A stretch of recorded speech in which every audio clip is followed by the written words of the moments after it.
যুধিষ্ঠির কৃষ্ণকে বলেছিল, কৃষ্ণ এই যজ্ঞের সভাপতি তুমি হও, এই যজ্ঞের শ্রেষ্ঠত্ব পদ তুমি গ্রহণ করো।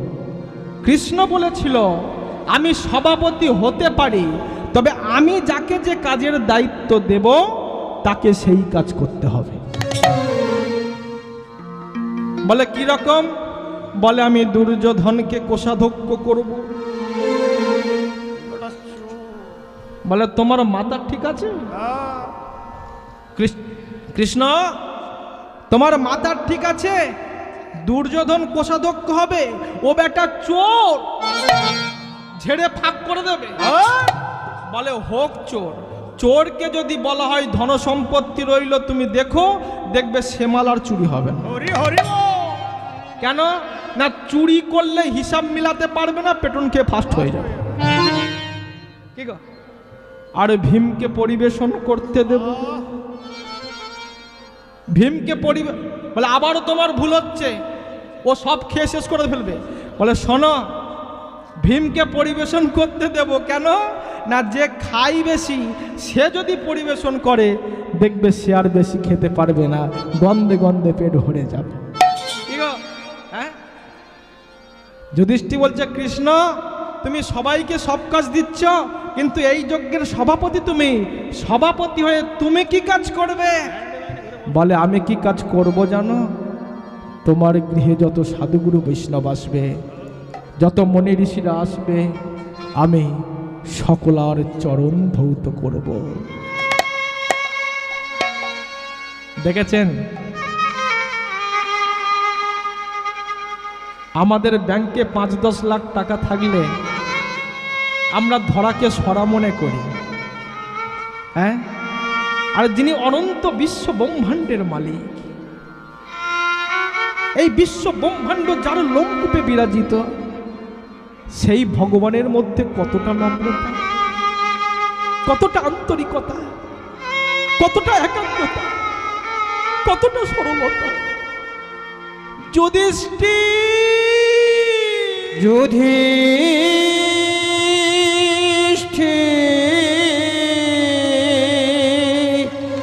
তোমার গৃহে যত সাধু গুরু বৈষ্ণব মনি ঋষিরা আসবে, সকলার চরণ ধৌত করার ভারটা আমি নিলাম। তোমার গৃহে যত সাধু গুরু বৈষ্ণব মনি ঋষিরা আসবে, তারা প্রসাদ পাবে, আর প্রসাদ পাওয়ার পর এটো পাতাগুলো আমি নিজ হাতে পরিষ্কার করব, এটাই আমার কাজ। এই বৈষ্ণব সেবা এত ছেলে খেলা জিনিস নয় মা। নখাগ্রে যদি বিন্দু মাত্র তোমার অহংকার থাকে যে আমি এত লোক খাওয়াচ্ছি, হবে না। ওই জন্য বলছিল বৈষ্ণব সেবা দেওয়ার ছিল বড় স্বাদ, ইচ্ছা আছে, শুধু তৃণাদপির শ্লোক পড়ে হয়ে গেলাম ভাত। তৃণাদপি ভাবটা কেমন? তৃণ সময় এ সংসারে বিনীত যে হতে পারে সেই হয় ভক্তির অধিকারী। কথাগুলো লক্ষ্য করবেন, খুব দামি কথা। তৃণ সময় এ সংসারে বিনীত যে হতে পারে সেই হয় ভক্তির অধিকারী। ভক্তির অতুল শক্তি, ভক্তি বিনা নাহি মুক্তি, ভক্তির মহিমা বলিহারি।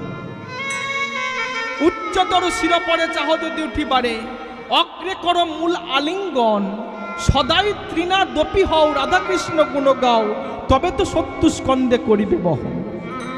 যার কাছে অহংকার তার কাছে অন্ধকার, এ বিশ্ব জ্ঞানের ভাণ্ডার, আত্মদৃষ্টিহীন হয়ে পাশব জনম লয়ে, এ সংসারে বেঁচে থাকা বিড়ম্বনা তার।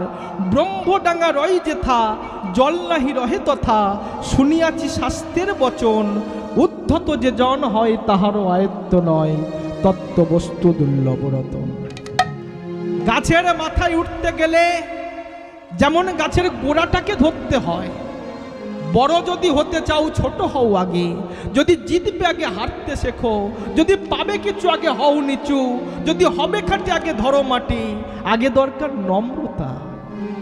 তৃণাদপি শুনিছেন তরুরূপী সহিষ্ণু না, অমানে নমানে দিন কীর্তনিয়া সদহরি। তৃণাদপি ভাবটা কেমন? কুরুক্ষেত্র যুদ্ধ আরম্ভের প্রারম্ভে যুধিষ্ঠির কৃষ্ণকে বলেছিল, কৃষ্ণ কাল সকালে তো যুদ্ধ, 18 দিন ধরে যুদ্ধ চলবে, কে মরবে কে বাঁচবে জানি না, তাই এই যুদ্ধ আরম্ভের প্রারম্ভে আমি আমার গুরুজন বর্গের চরণ ধুলি মাথায় নিতে চাই, গুরুজন বর্গের চরণ ধুলি মাথায় নিতে চাই। কৃষ্ণ বলল, যুধিষ্ঠির তুমি কাদের কথা বলছো? যুধিষ্ঠির বলল, অন্ধ ধৃতরাষ্ট্র আমার জ্যাঠামশাই, জেঠিমা গান্ধারী, ভীষ্ম, দ্রোণাচার্য প্রমুখ গুরুজন বর্গের চরণ ধুলি আমি মাথায় নিতে চাই। কৃষ্ণ বলল, যুধিষ্ঠির যাদের কথা তুমি বলছো তারা তোমার শত্রু, কাল সকালে তাদের সঙ্গেই তোমার যুদ্ধ হবে, তুমি কি ভুলে গেছো? কৃষ্ণ আমি জানি তারা আমার শত্রু, কিন্তু গুরুজনের কৃপা ব্যতীত কৃষ্ণ কৃপা তো হবে না। কৃষ্ণ দেখেছেন শাস্ত্র আমাদের কি শিক্ষা দিচ্ছে? গুরুজনের কৃপা ব্যতীত কৃষ্ণ কৃপা হবে না।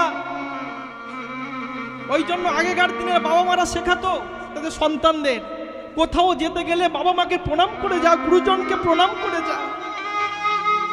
কোন সন্তান যদি তার পিতা মাতাকে প্রণাম করে, গুরুজনকে প্রণাম করে, যদি আশীর্বাদ নিয়ে যায়,